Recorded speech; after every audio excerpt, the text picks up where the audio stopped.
Beleza, então hoje são 10 de dezembro, pelas minhas contas, acho que essa é a aula número 3 ou 4, não tenho certeza, de programação. Então, nessa aula, a gente vai ver comandos de decisão, controles de decisão, comandos de decisão. São comandos que modificam a ordem de execução de um programa, né? Então, assim, de forma simples, o programa chega num ponto,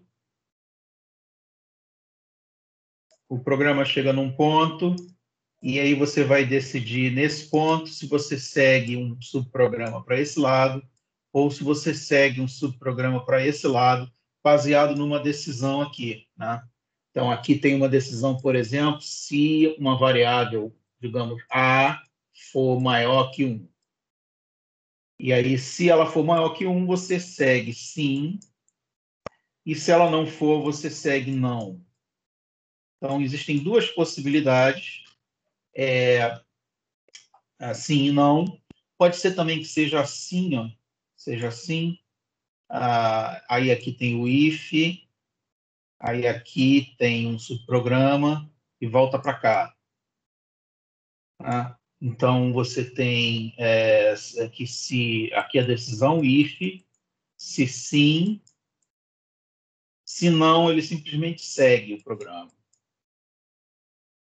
Então, os dois são muito parecidos. A gente vai ver que o nome desse subcomando aqui é else. E antigamente, as linguagens chamavam o sim de then. Then. Então, né? E aí ficava if, then, else. Fazia mais sentido antigamente. Mas hoje cortou o then, não tem mais then. Mas você entende que a primeira chave ou o primeiro enter, né, dependendo da linguagem, é o sim, se isso aqui for verdade, né? Se isso aqui é verdade, ele pode ser verdade ou pode não ser verdade, false. E aí você segue não, false, sim, true, né? Então vamos ver aqui o primeiro esquema aqui com o if. Aconteceu alguma cagada. Já tinha um programa antes. Professor, Oi. teve uma entrevista aqui, eu vou ter que sair, mas aí você pode só tirar uma dúvida rápida para mim, por favor? Lógico, fala. Pelo menos no Python eu sei que tem o if, tem o else e tem o que eles falam de elif, né? Que é o para fazer a continuação. No caso do C, qual é o que usa? Você tem que fazer um if dentro do else, se você quiser um else if. Tá, então tem que fazer assim. Não existe um comando específico ali, o else if, né? Então Entendi. você precisa, por exemplo, vir aqui dentro do else, fazer um novo if, e aqui, então, fica um novo if, né? A gente pode botar outro else aqui, aí aqui tem o else. Por isso que é importante, quando você começa a mexer com linguagem de programação com muitos ifs dentro do outro, é importante manter a indentação. Você sabe que o que está aqui, sendo executado aqui, e o que está sendo executado aqui, isso aqui está dentro do else, isso aqui está dentro do if, né? E isso aqui, tudo está dentro desse else. Então, isso é importante no Python, especialmente, porque o Python exige indentação, né? Uma das poucas linguagens de programação que exige indentação. Mas o C não dá problema. Ele entende a indentação como estrutura, enquanto as outras linguagens de programação não entendem indentação como estrutura. A indentação é só para facilitar o programador. Então, o cara que bolou o Python pensou, já que já tem essa droga dessa estrutura feita por indentação, vamos usar isso como estrutura que exige menos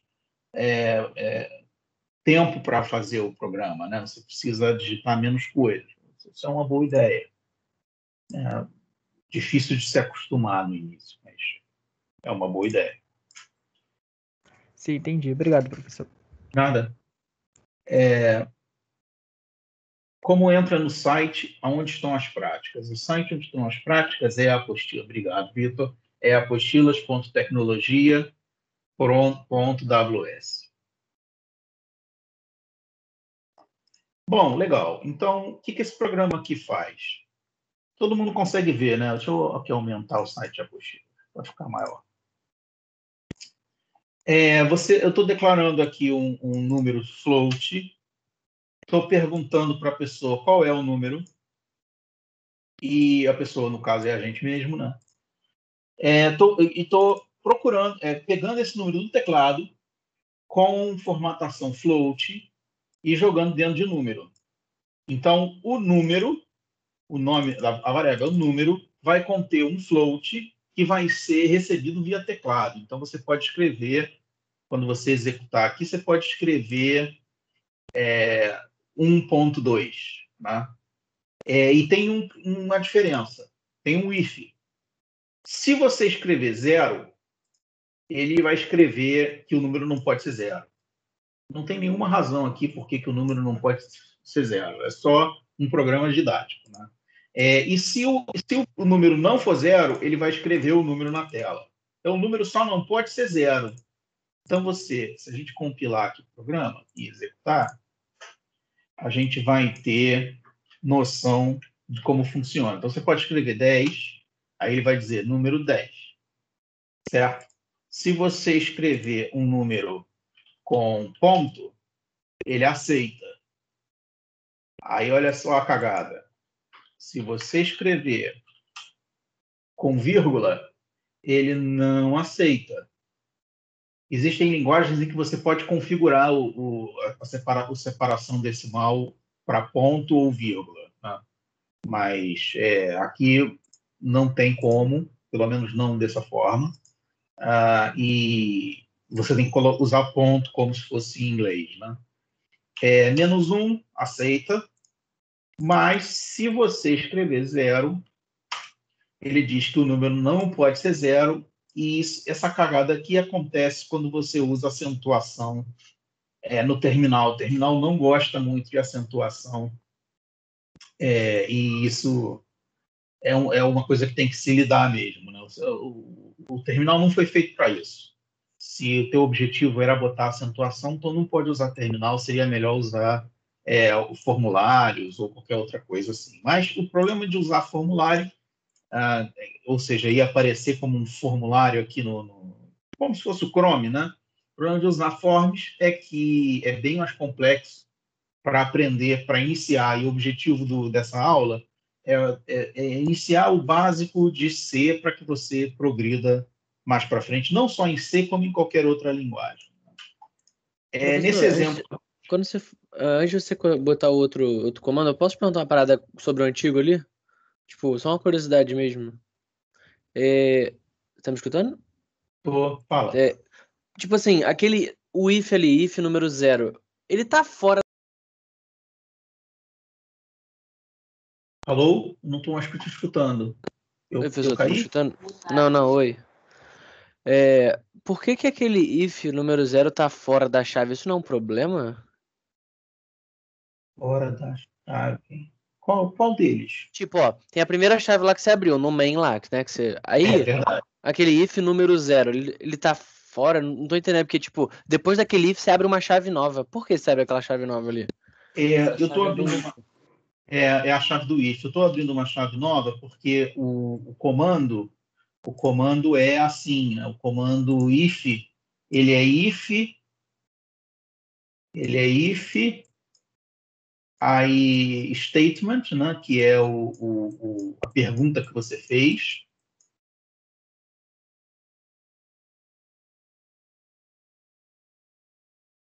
Que a gente chama statement em inglês. E aí abre chave. O que tiver aqui embaixo vai ser executado só se o statement for true, ou seja, se for verdadeiro a sentença que você colocou aqui, né? Uhum. E aí você fecha a chave para fechar o if. Se você quiser botar um else, você tem que botar o else fora da chave. E aí vem else, abre chave, e o resto do seu programa. Entendi. Aí ele vai executar, nossa, ficou feio essa minha cara. Ele vai. Nem todos os comandos em C tem que abrir chave. A maioria não tem, inclusive, mas if é um deles. O while também. Então existem comandos, vários comandos que precisa abrir. Então esse aqui, se for falso, né? Se for false. E esse aqui, se for true.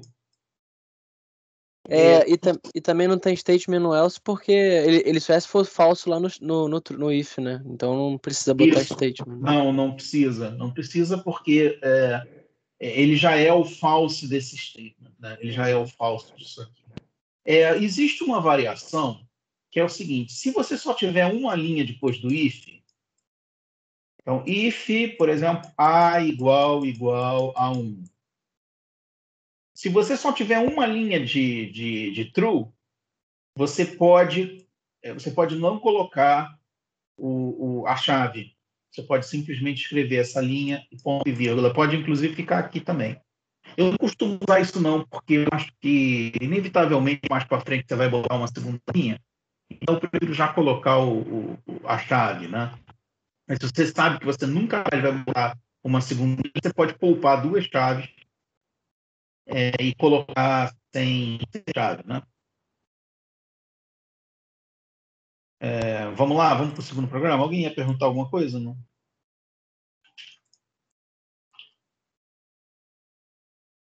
Ia, não.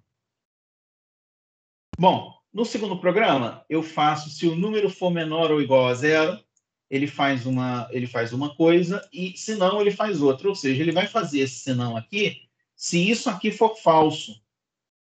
Então, número menor ou igual a 0 é falso se o número for positivo. Né? Então, se o número for positivo, digamos, 3. 3 não é menor ou igual a 0. Então, ele entra no else, que é esse aqui. Né? Então, o que você colocar aqui vai ter a lógica invertida para virar o else.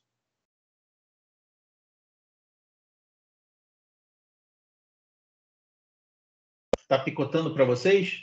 Estou lendo aqui os... Era só Pra mim pra tá ele bom. mesmo. Pra mim tá bom também. Isso é uma droga. Coisas da quarentena. Né? Então, vamos executar esse programa aqui só de onda. A gente já sabe como funciona. Se você colocar 10, ele escreve 10. Se você colocar 0, ele diz que não pode ser 0 ou negativo. E se você colocar um número negativo, não está parecido com o que você teria que fazer para acertar o programa das raízes, né? Se o delta for menor que 0, você diria delta igual a 0, delta menor que 0, não tem solução. Ou se o delta for 0, você escreve que as raízes são iguais, certo? E se o delta for positivo, aí você diz as raízes são x1 e x2. Então, isso estaria pronto aí para... Eu executei a mesma. Estaria pronto para você fazer o programa das raízes de uma forma mais bonitinha, né? mais certinha, né? mais legal. Eu acho que o programa das raízes, para quem sabe matemática, né? Ele é simples o suficiente, mas com detalhes suficientes para ser o seu primeiro programa sério. Né? Então, o teu primeiro programa sério pode ser esse, em qualquer linguagem. Não importa qual linguagem você esteja aprendendo. Você pode estar aprendendo Python, pode estar aprendendo Java, pode estar aprendendo C. Então, seu primeiro programa depois do Olá Mundo, né, depois dos programas mais simplórios, seu primeiro programa pode ser esse, porque você tem que pegar coisas do teclado, você tem que checar se a informação faz sentido, e você tem que colocar uma resposta que varia de acordo com a informação. Então, ele é bem legal de ser o seu primeiro programa. Tá? E, finalmente, temos aqui o terceiro programa, que é diferente de. Né? Então, esse símbolo aqui significa diferente de. Diferente de 10. Então, ele vai fazer isso aqui se for verdadeiro, ou seja, se for diferente de 10. Ele vai fazer isso aqui. Se for falso, significa que é 10. Então, ele vai fazer isso aqui. O número não pode ser 10. Então, lógico que esse programa não tem uma utilidade, exatamente, é só para testar. Mas o fato é que se você botar aqui 10, ele vai dizer que não pode ser 10. Eu estou para um tempão para corrigir essas acentuações aí, tirar da apostila, mas eu acabo sempre esquecendo. E o desafio, ele é o programa do... Eu vou executar aqui. Ele é o programa... Ou seja, poderia copiar daqui e colocar a resposta no... É muito fácil, né? Recomendo que vocês todos façam, tente fazer. Qualquer dificuldade, tem aqui o programa pronto para você olhar como é que funciona. Eu vou executar, não vou explicar muito fortemente, até porque é uma das nossas tarefas, mas está lá, o programa está funcionando. Se eu botar tudo positivo, ele diz que o delta é 0. Né? Tem que ter um negativo. Né? Você lembra disso? Olha lá, um negativo ele calcula para você as duas raízes. Uma das primeiras coisas que eu fiz quando eu comecei a programar para Android foi fazer um programa para calcular as raízes também. Por quê? Porque tem que receber os dados do teclado, o cara tem que clicar no iconezinho, clicar no formuláriozinho, escrever um número. Eu tenho que verificar se é um número que o cara escreveu. O cara pode escrever uma letra, né? E se você vê aqui, não tem nenhum tipo de teste aqui, tanto que eu botei ali uma letra e deu uma bela cagada, né? Então, você não pode fazer isso. Imagine um programa comercial que tenha essa cagada. Olha só. Tu botou um negócio, ele nem pergunta do C. Né? Teria que checar se é um número. Então, tem um monte de coisa que ainda pode fazer aqui antes de tornar esse programa um programa útil e realmente a prova de defeitos. Né? E no caso do Android também. No caso do Android, o Google reclama. Se você botar um programa no Google Play e o teu programa fica travando direto, dá um monte de cagada, o Google reclama com você. Que droga é essa aqui? Não está funcionando.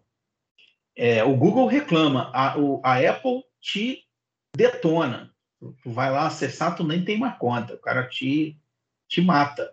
Né? Às vezes nem te publica, porque tem um carinha lá testando todos os apps para iPhone. Se ele descobrir que teu app não funciona direito, ele te detona, não permite. Então, o Google permite, mas quando ele percebe que tem muito erro, ele vai lá e enche o saco. Né? E a Apple nem permite, porque eles querem manter a qualidade dos programas que funcionam. Então, essa é uma razão para você fazer esse primeiro programa, seja lá qual for a linguagem de programação que você esteja usando, porque ele é complexo o suficiente para dar problema. Né? Um outro muito legal é o da loteria. Você gera números aleatórios e finge que você é a loteria. Né? Também é bastante legal, porque também tem que gerar números aleatórios, tem que verificar se você não tem ainda o número, porque você não pode sortear dois números iguais. Né? Também é um programa bastante legal, não muito útil. Fazer as contas de eletrônica também é legal. Fazer, por exemplo, Kirchhoff, né? Imagina a complexidade que é você poder desenhar um circuito e ele fazer Kirchhoff para você, né? Bastante complexo. Mas tem programas que fazem. Você desenha um circuito qualquer, ele calcula as tensões correntes em todo qualquer buraquinho do circuito. E tem circuito desse para Android. Inclusive, tem para Android não só elétrico, ele tem também eletrônico. Pode desenhar transistor e tudo, e ele faz as contas. Dá um monte de erro, mas faz. Né? Então, é bem legal. Quem tiver ideia maneira aí ideia de $1 milhão para fazer aplicativo, passa para mim primeiro, para eu ver se é bom. E faz porque vale a pena, é possível ganhar algum dinheiro com isso. Agora, peraí. Aonde nós estávamos? Prática 4. Né? Vamos fazer, então, aqui também a prática 4. A gente está bem atrasado. Prática 4, então, a gente vai fazer o for. Como é que é o for? For é um dos comandos mais velhos de linguagem de programação. Ele existe desde as primeiras linguagens de programação a partir do assembly. O for ele é um comando de repetição. Então, ele funciona assim. Muita gente diz que o for é um comando velho que deve ser pouco usado hoje. Isso é uma sacanagem. Todo mundo usa for. Todo mundo que diz isso está usando for e está botando você contra a parede porque não pode usar. Né? Então, besteira isso. O fato é que for palpa toda a obra, é fácil de usar. E como é que é o esquema do for? Você tem for, aí você tem 3 separações. Separado por ponto e vírgula. Está aqui as 3 separações. Ó. A primeira separação é o início.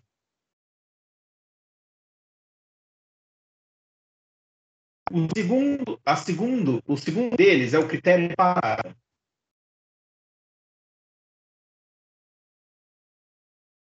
O terceiro dele é o incremento.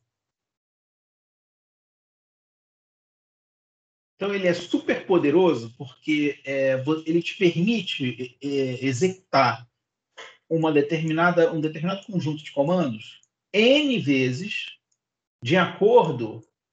Estou ruim de desenhar a chave hoje. De acordo com um conjunto de detalhes. Então, você tem o início, que é o valor inicial das suas variáveis. Você tem o critério de parada, que ele vai repetir isso aqui até que o critério de parada diga para parar. E a cada vez que ele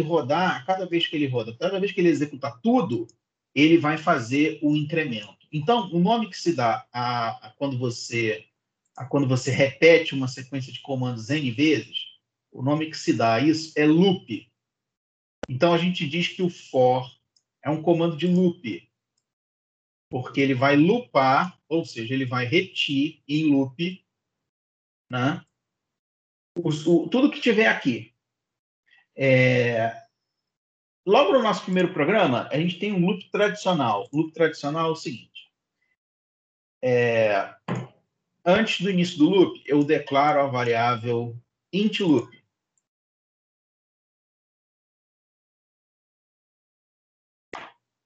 Int loop.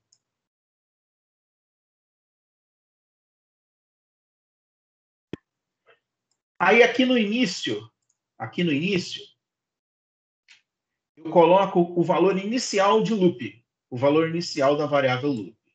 Então, eu coloco loop igual, agora deixa eu ver aqui, que é 0, 1, é 0, vou botar loop igual a 0.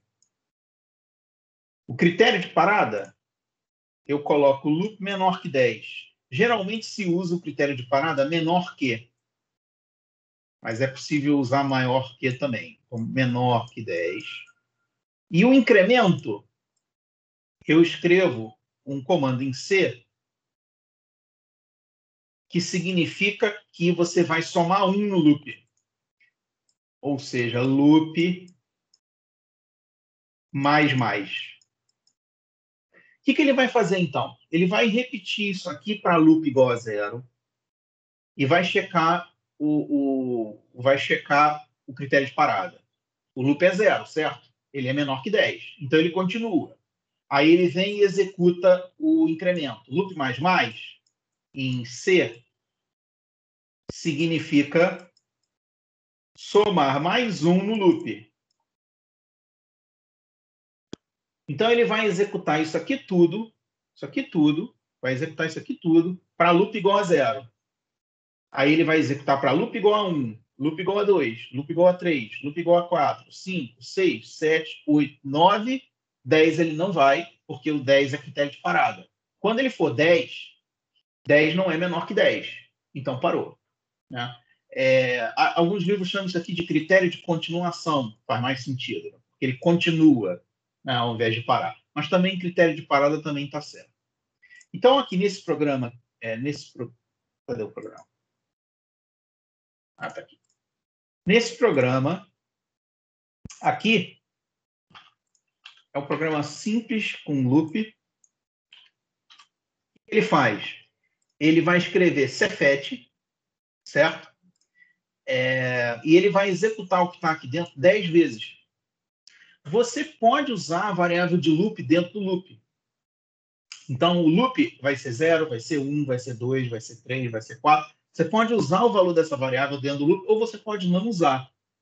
Então, um exemplo. Imagine que eu tire essa linha aqui. O que ele vai fazer? Ele vai simplesmente escrever Cefet. Ele vai simplesmente escrever Cefet 10 vezes. Ele vai escrever a vez 0, a vez 1, a vez 2, a vez 3, 4, 5, 6, 7, 8 e a vez 9. Então, ele vai fazer 10 vezes, vai escrever 10 vezes Cefet. Olha lá. 1, 2, 3, 4, 5, 6, 7, 8, 9, 10. Ele vai escrever 10 vezes Cefet. Agora, nada te impede de usar a variável de loop. Foi o que foi feito aqui no programa original.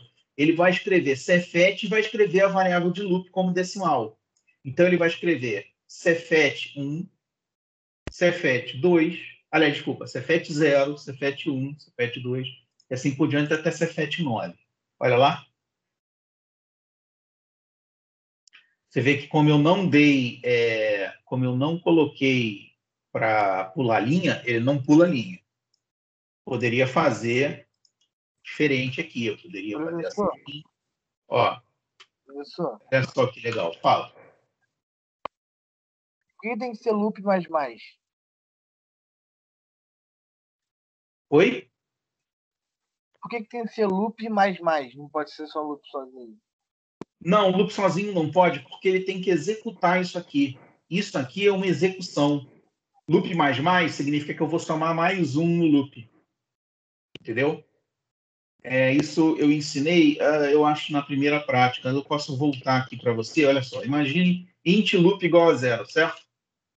Printf %d, vírgula loop. O que ele vai imprimir?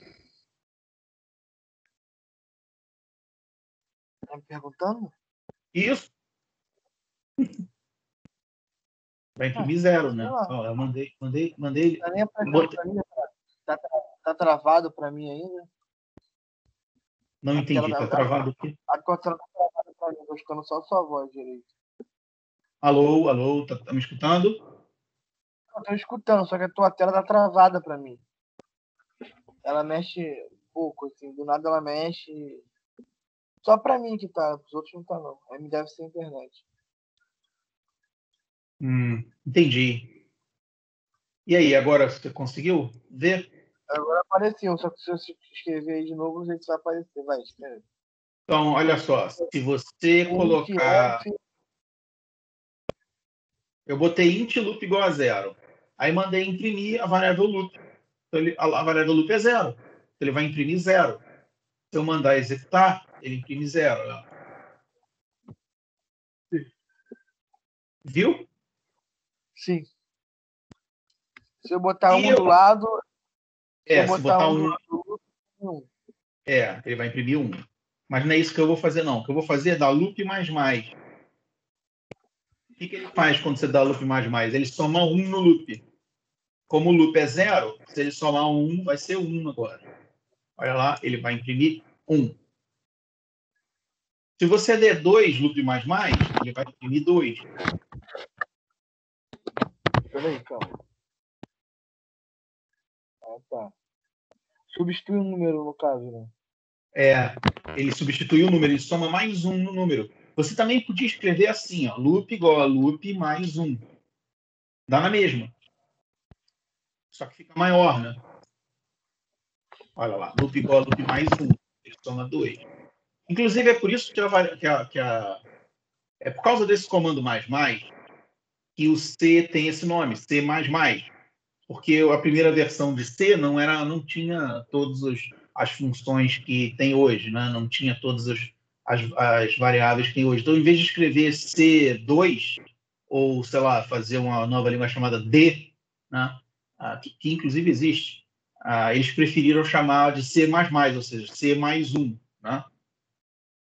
Mais significa mais 1. Então, se você voltar aqui, ó, vou fazer logo o segundo. Não vou fazer o segundo, não. Vou fazer o primeiro. Então, se você fizer aqui o primeiro, ele, a cada loop, ele executa isso, ou seja, ele soma mais 1. Tá? Você podia escrever loop igual a loop mais 1.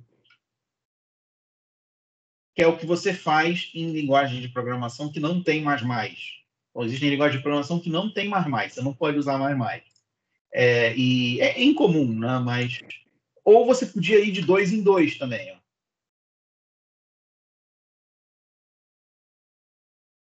Certo? Você pode estar indo de 2 em 2. Ó. O próximo aqui seria 10 e 10 não pode porque passa o critério de parada, né?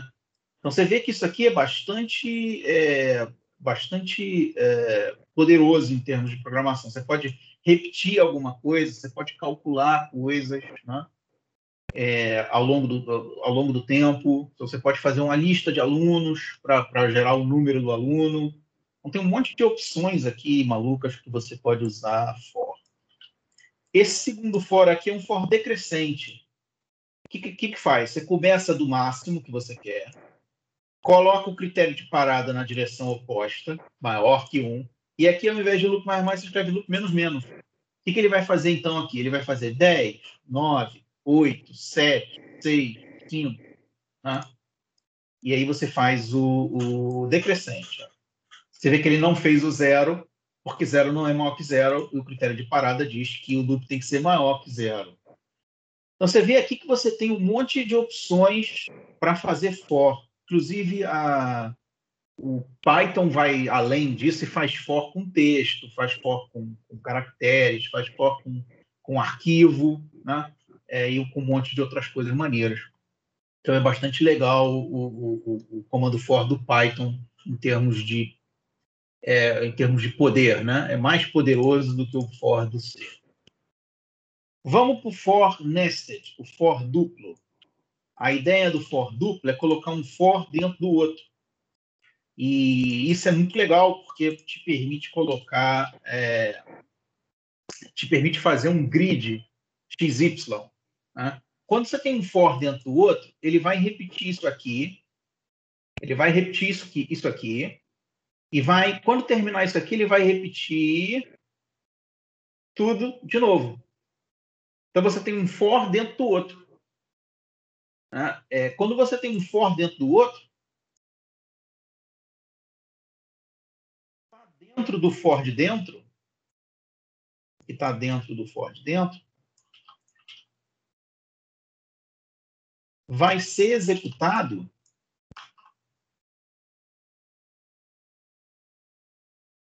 muitas vezes. A única diferença aqui é que não poderia ser a mesma variável, tem que trocar, né? Mas ainda assim a ideia é a mesma. Isso que está aqui vai ser repetido 10 vezes aqui. Quando terminar, ele vai repetir tudo. E aí vai repetir aqui de novo. Ou seja, ele vai fazer 100 vezes. Ele vai fazer 10 vezes de 10 vezes. E isso para fazer um grid é muito legal. Imagine, por exemplo, um valor XY. Né? O X vai de 0 a 9. O Y vai de 0 a 9. Então, ele vai fazer isso que está aqui dentro para todos os valores de x, y, todas as combinações. Ele vai fazer, por exemplo, para x igual a 1 e y igual a 1. Para x igual a 2, y igual a 1. Ele vai fazer todas as combinações possíveis de x, y. Isso é bastante poderoso, porque é um comando curto, tá vendo? Um comando curtinho, que faz todas as combinações de x, y. Aqui eu fiz, então, uma tabuada. Olha que legal. Ele gerou uma tabuada, todas as tabuadas possíveis, até 9. Né? Olha lá. Então, um comando curtinho que gera todas as combinações possíveis. Por que ele gera todas as combinações possíveis? Eu mandei escrever isso aqui. Ó. Eu mandei escrever assim. Ó. %d vezes %d igual a %d. Esse %d aqui vai escrever o x. Esse %d vai escrever o y. E esse %d vai escrever x vezes y. Então, ele vai fazer uma tabuada. Ele vai escrever 1 vezes 1, 1.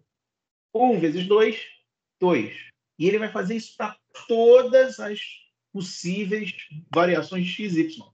Quando termina uma lista de tabuada, eu dou 2 printf para ele deixar um espaço vazio entre os duas tabuadas.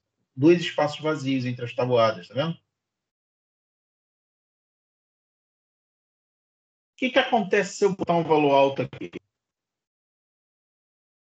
Ele vai fazer até 99, 99. Vai até demorar.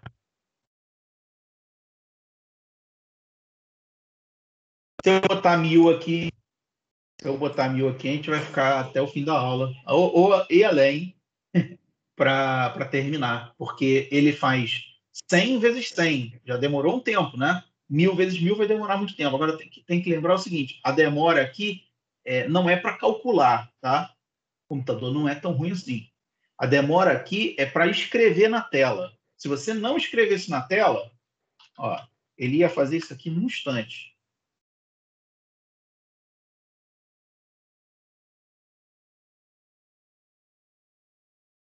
E que engraçado, ele não fez. Ah, não, fez sim. Aqui tem um get. Ó. 0,2 segundos ele fez os cálculos. O que é lento. Podia ser mais rápido. Mas o que demora é fazer a saída, né? O terminal é lento, ele vai escrevendo, vai colocando para cima e tal. Esse programa aqui é bastante legal, esse último programa, para a gente terminar essa aula. Esse programa aqui é muito legal.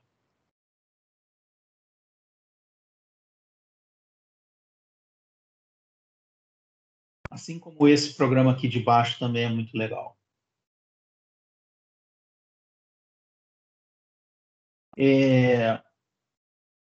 Imagina que você tem o seguinte problema. Imagine que você tem dois cubos, certo? A3 mais B3. Nossa, que B feio. Mais B3. Isso é um problema de matemática bastante legal. Imagina que você tenha essa equação.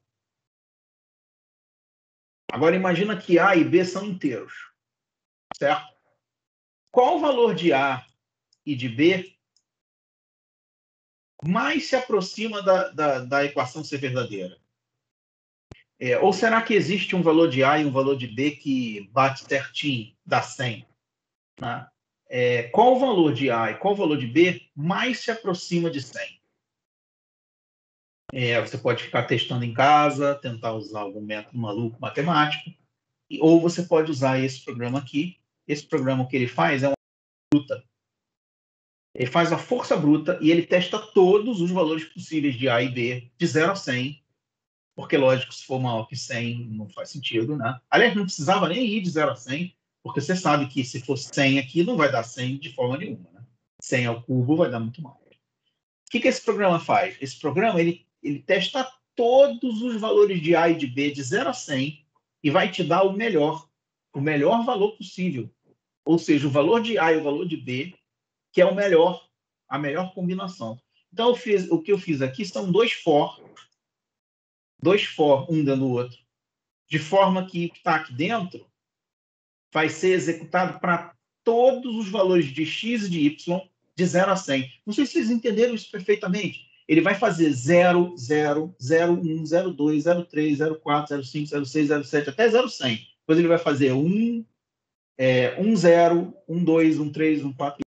Todas as combinações possíveis de x e y de 0 a 100. Ainda bem que é um computador, porque se fosse um humano ia ficar aqui olhando, fazendo isso de forma burra, né? O computador vai fazer isso de uma forma absurdamente rápida. E aí, o que eu faço aqui? Eu calculo o erro. O erro tem que dar 100, não é? Tem que dar 100. O erro é 100 menos o cubo de x e o cubo de y. Se o erro der 0, o erro é 100 menos A3 menos B3. Lá eu usei XY, mas é a mesma coisa. Se esse erro der 0, é porque eu encontrei o resultado correto, certo? Então eu vou tentar encontrar o menor erro possível, mais perto de 0.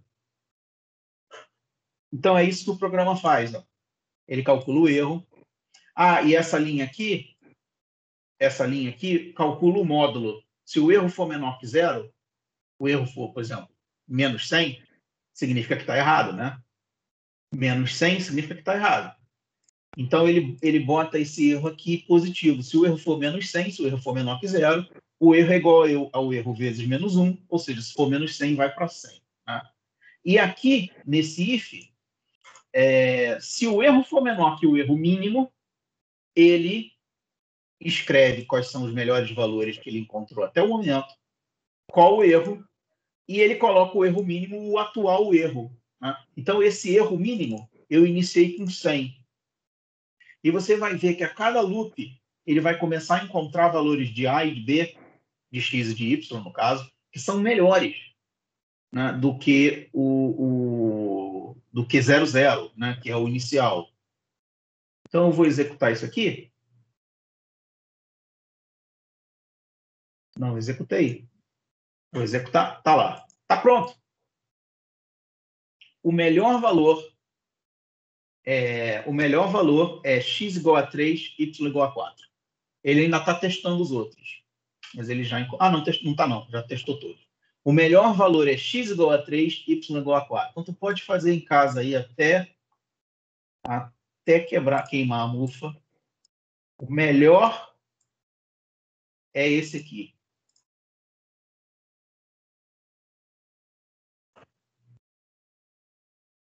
E o erro dá 9. Então, isso significa que ele está dando 91, né?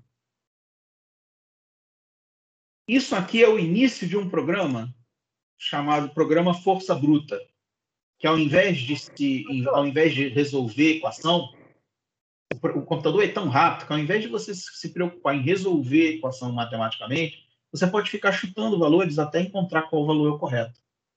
E esse tipo de método se chama método de força bruta, e ele pode ser usado para um monte de outras funções, inclusive descobrir qual a senha do seu computador, ou descobrir qual a senha do Wi-Fi, embora isso não seja fácil de fazer. É possível fazer também com esse programa Força Bruta, tá? Em que você testa tudo. A velocidade do computador é que vai definir se você pode ou não fazer todas as combinações possíveis, né? Oi. Alguém falou alguma coisa?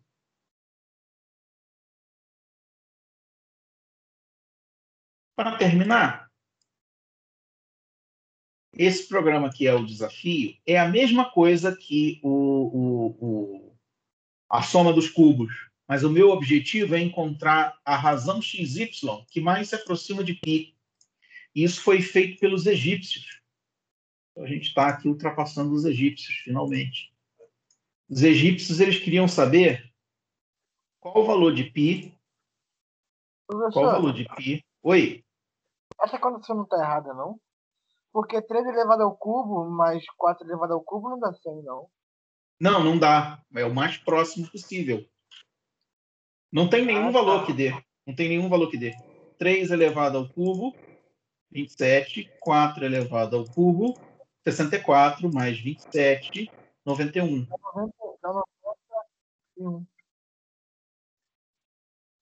Não existe nenhum valor. A gente acabou de provar que não existem dois valores inteiros cujos cubos somam em 100. Bom, provamos nada, né? Porque matemático não aceita prova feita por computador. Você teria que provar na mão. Mas o fato é que nós testamos todas as possibilidades. Então, teoricamente, não existe. Nós não testamos possibilidades acima de 100, mas, lógico, acima de 100 não vai dar. E 91 é o mais próximo. Isso é que é interessante desse método, que esse método dele é perfeito, porque se não houver resposta, ele encontra a melhor possível. Isso às vezes é bom, porque às vezes você precisa de uma resposta quebra-galho. Pode não ter a resposta perfeita. Era exatamente o que os egípcios queriam. Os egípcios queriam aproximar π com dois números inteiros divididos. A gente sabe que isso é impossível hoje, porque π é um número irracional. Então, não é possível o valor de x dividido por um valor de y dar π. Isso aqui não é possível. Mas existe um valor de x e um valor de y que melhor se aproxima de π. Se a gente limitar o x entre 0 e 100 e o y entre 0 e 100, a gente vai encontrar o que os egípcios encontraram, a melhor aproximação racional para π. E você vê aqui que ao invés de... Olha como é que está o erro. O erro é o π até essa casa decimal, né? Podia botar mais casas, mas isso é injusto, né? A gente já sabe a resposta. Então a gente colocava mais casas e menos x dividido por y. A única diferença aqui é que o x e o y tem que ser float. E se a gente executar esse programa, a gente encontra aqui a famosa aproximação dos egípcios, 22 sétimos. 22 sétimos era a melhor aproximação que os egípcios encontraram, mas eles não encontraram assim, lógico, né? Então, eles encontraram fazendo círculos cada vez maiores, maiores, maiores, e dividindo o diâmetro pelo... o arco pelo diâmetro, isso. Mas aqui a gente fez para provar que 22 sétimos é o melhor. Agora, existem outras aproximações. 19 sextos, 16 quintos, né? 0 dividido por 1 é sacanagem. Mas 13 quartos, que dão aproximações que tem um erro. Ó. Aí você pode falar, pô, agora eu vou fazer melhor que os egípcios. Eu vou procurar de 0 a 1000. De 0 a 1000. Então, vamos lá. Muito bem, deu erro. Quem mandou fazer melhor que os egípcios? Está dando erro porque eu estou com o programa aberto. Isso. Agora vai. Compile and run. E agora eu tenho uma aproximação mais maneira que a aproximação dos egípcios. 355, 113 avos. Não é muito útil, porque acaba sendo mais fácil decorar o π com as casas decimais todas, mas o fato é que se você vier aqui, tu tem um π aí razoável. 3,14, 15, 9, 2. Está errado essa casa. Essa casa está errada. É 926. Se eu fizer, então, 22 sétimos, a aproximação 3,14, 92... Porra, 3,14, e aqui já está errado. Ó. Viu? Você vê que a aproximação, lógico... Isso também prova que o π é irracional. Você mandar aqui 100 mil, 1 milhão, isso prova que o π é irracional, ou seja, que você não vai encontrar um x dividido por y que dê π. Lógico que os matemáticos não aceitam essa prova. Existe uma prova matemática de que o π é irracional, que é muito mais maneira que essa. Mas essa aqui pode ser uma prova de suporte. Ou seja, o matemático primeiro vai no computador e tenta ver se o que ele fez não está errado. Né? Depois, ele vai tentar fazer uma prova matemática séria. Pessoal, então é isso aí. Fizemos 2 for legais, complexos. Temos aí material para olhar, para estudar. Quem tiver interesse em aprender mais sobre programação, dá uma olhada nos 2 programas, tenta alterar, tenta calcular por exemplo, ao invés de π, e ver o que está acontecendo, ver que erro ocorre, né? Pega esses programas aí, tenta fazer os seus próprios programas com outras finalidades, né? Isso é um negócio bastante legal que faz você aprender bem mais do que simplesmente olhar e ficar assistindo a aula. Pessoal, então, alguma dúvida?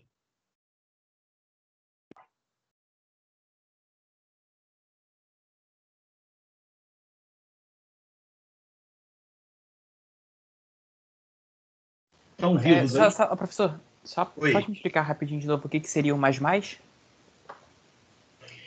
Sim, é o seguinte. Imagina que você tem um programa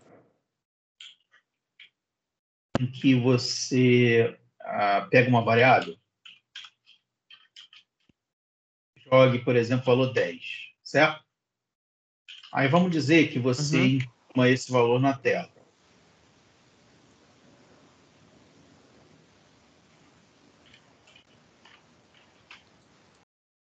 que vai acontecer aqui? Eu vou imprimir o valor 10 na tela. Sim. Se eu escrever número igual a número mais 1, ele vai somar 1 no 10 e vai escrever 11 na tela. Sim. Certo? Número igual a número mais 1 é a mesma coisa que número mais mais. É só uma forma rápida de escrever. Tá. Uhum. Entendi. Então, quando a Obrigado. gente faz for, quando bota mais é mais rápido. Né? Se for mais 1, né? Se for mais 2, mais 3, não tem. Não tem mais. Não tem. É só 2 mais. Né? E é essa a razão da linguagem se chamar C++. É uma brincadeira. Era para ser uma piada o nome da linguagem ser C++, só que ninguém entendeu. E aí, pessoal, alguma dúvida?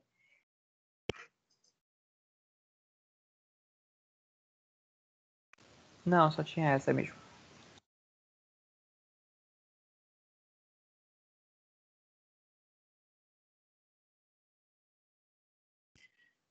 Então, pessoal, não havendo mais nenhuma dúvida, eu vou parar a gravação.